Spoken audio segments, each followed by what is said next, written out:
नमस्कार दोस्तों, मैं डॉक्टर रेनू IVF व गहलोत हेल्थ केयर कानपुर से।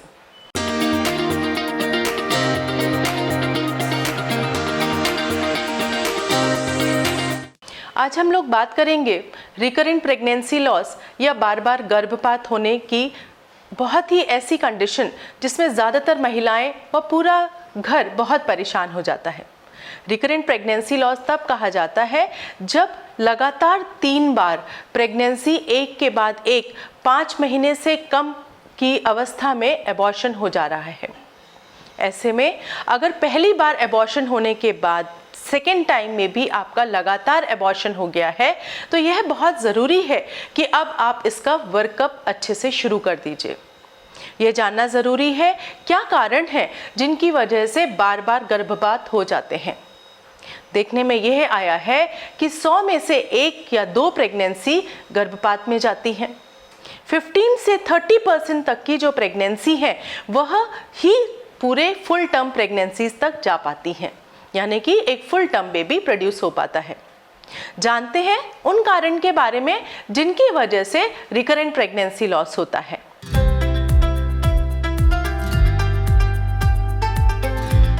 ज़्यादातर कारणों की क्या वजह है प्रेगनेंसी लॉस होने का यह पता नहीं चल पाता और ऐसे में हम उसे इडियोपैथिक प्रेगनेंसी लॉस कहते हैं। और इन में जो बेसिक कारण देखा गया है वो यूजुअली कोई ना कोई क्रोमोसोमल एबनॉर्मेलिटी यानी कि जीन के स्तर पर कोई गड़बड़ी होती है और यह प्रकृति का या नेचर का एक तरीका है कि जो अच्छा बीज नहीं है, जो अच्छा भ्रूण नहीं है, प्रकृति या बच्चेदानी उसको रखती नहीं है और उसको हटाने की कोशिश करती है। ज़्यादातर केसेस में ये देखा गया है कि क्रोमोसोमल एबनॉर्मेलिटीज़ की वजह से प्रेगनेंसी लॉसेस 1.5 से 2 महीने के बीच में ही हो जाते हैं। तो इसमें यह बहुत ज़रूरी है कि अगर बार बार इस तरीके से गर्भपात हो तो जो आप एबॉर्शन कराएंगे, DNC कराएंगे, उसका जो प्रोडक्ट निकलता है उसको क्रोमोसोमल टेस्ट के लिए भेजना ठीक रहता है, जिससे कि यह पता चल सके कि कहीं कोई क्रोमोसोमल एबनॉर्मेलिटी तो नहीं है, और अगर है तो इसके बाद फिर मदर और फादर का भी क्रोमोसोमल टेस्ट कराना आवश्यक हो जाता है, जिससे नेक्स्ट प्रेगनेंसी के लिए अकॉर्डिंगली हम डिफरेंट स्टेप्स को ले पाएंगे।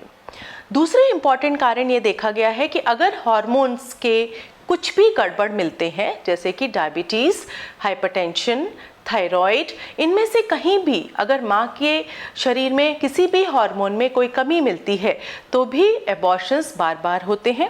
तो यह बहुत ज़रूरी है कि कंसीव करने से पहले ही सभी माताएं अपनी थायराइड की दवा समय पर खाएं, अपने थायराइड के लेवल TSH के लेवल को 2.5 से कम रखें। डायबिटीज़ में HbA1c का लेवल कंसीव करने से 3 महीने पहले ही 5.5 से नीचे हो। कुल मिलाकर खाली पेट शुगर की जांच और खाना खाने के 2 घंटे बाद वाली शुगर भी बिल्कुल रेंज में होनी चाहिए। और कुछ दवाइयां जैसे कि इकोस्पिरिन और फॉलिक एसिड जैसी कुछ मेडिसिन भी 3 महीने पहले ही शुरू कर देनी चाहिए। ये बहुत ज़रूरी है कि आपका वज़न कंट्रोल में होना चाहिए आपके हाइट के हिसाब से। अगर वज़न ज़्यादा है तो उसको अपनी BMI के हिसाब से कंट्रोल करें। बहुत कमज़ोर महिलाएं भी अपने वज़न को नॉर्मल तक लेकर आने की कोशिश करनी चाहिए। तीसरा जो एक बहुत इंपॉर्टेंट कारण देखा गया है वो देखा गया है एंटीफॉस्फोलिपिड एंटीबॉडी सिंड्रोम, जिसमें कि माँ के शरीर से जाता हुआ खून की नलियों में कुछ खून के थक्के दिखाई देते हैं। ऐसी कंडीशन को जानने के लिए एंटीकार्डियोलिपिन एंटीबॉडी या एंटीफॉस्फोलिपिड एंटीबॉडी जैसे टेस्ट भी कराए जा सकते हैं और अकॉर्डिंगली ट्रीटमेंट शुरू किया जा सकता है। दूसरा एक और इम्पॉर्टेंट कारण देखा गया है वो है इन्फेक्शन। माँ के शरीर में टॉर्च इन्फेक्शंस के टेस्ट कराकर ज़रूर देख लेना चाहिए कि कहीं टॉक्सोप्लाज्मा, रुबेला, हर्पीज़, हेपेटाइटिस, इन सब की वजह से तो एबॉर्शंस नहीं हो रहे हैं। इन्फेक्शन की वजह से माँ की जो अंदरूनी लाइनिंग होती है, जो एंडोमेट्रियम होती है, उसमें इन्फेक्शन हो जाता है। बच्चा रुक तो जाता है लेकिन फर्दर उसको खाना पानी, खून वगैरह नहीं मिल पाता, जिसकी वजह से एबॉर्शंस होने की अत्यधिक संभावना रहती है। एक और इम्पॉर्टेंट कारण जिसकी वजह से 2 महीने से 4 महीने के बीच में एबॉर्शंस देखे जाते हैं वो है बच्चेदानी की स्ट्रक्चरल एबनॉर्मेलिटी, यानी कि बच्चेदानी के शेप और साइज में पैदाइशी कमी।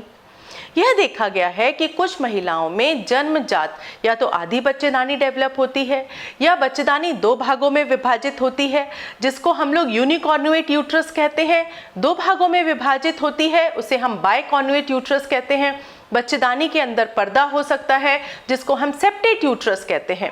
इसी तरीके से यूट्रस डायडेल्फस और भी कई तरीके की परेशानियां बच्चेदानी के अंदर हो सकती हैं, जिसको हम 3D अल्ट्रासाउंड, MRI और हिस्ट्रोसैल्पिंजोग्राफी जैसे टेस्ट के द्वारा पता कर सकते हैं। यह वो कुछ कारण हैं जिनकी वजह से ज़्यादातर केसेस में बार बार गर्भपात देखा गया है। इन कंडीशंस का ट्रीटमेंट, अगर आपको एक बार एबॉर्शन हो गया है तो कंसीव करने से सेकेंड टाइम पहले ही आप अपने गायनेकोलॉजिस्ट से कंसल्ट करें। एक अच्छा सा ट्रांसवेजाइनल अल्ट्रासाउंड करा सकते हैं, हिस्ट्रोसैल्पिंजोग्राफी कर सकते हैं। इन्फेक्शंस के लिए टॉर्च इन्फेक्शन का टेस्ट हो सकता है। अपने हार्मोन प्रोफाइल में जिसमें thyroid, TSH, T4, blood sugar, HbA1c इनका टेस्ट हो सकता है। अगर आपको किसी भी तरीके का वेजाइना में इन्फेक्शंस है, यूट्रस के आसपास अगर सूजन है, इसका ट्रीटमेंट ले सकते हैं और अपने वेट को कंट्रोल कर सकते हैं।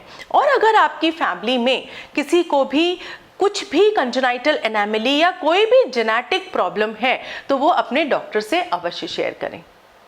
जानती हूँ कि यह वीडियो आपके लिए अवश्य लाभकारी होगा। अपने दोस्तों के साथ अवश्य इसको शेयर कीजिए। वीडियो को लाइक, शेयर और सब्सक्राइब कीजिए।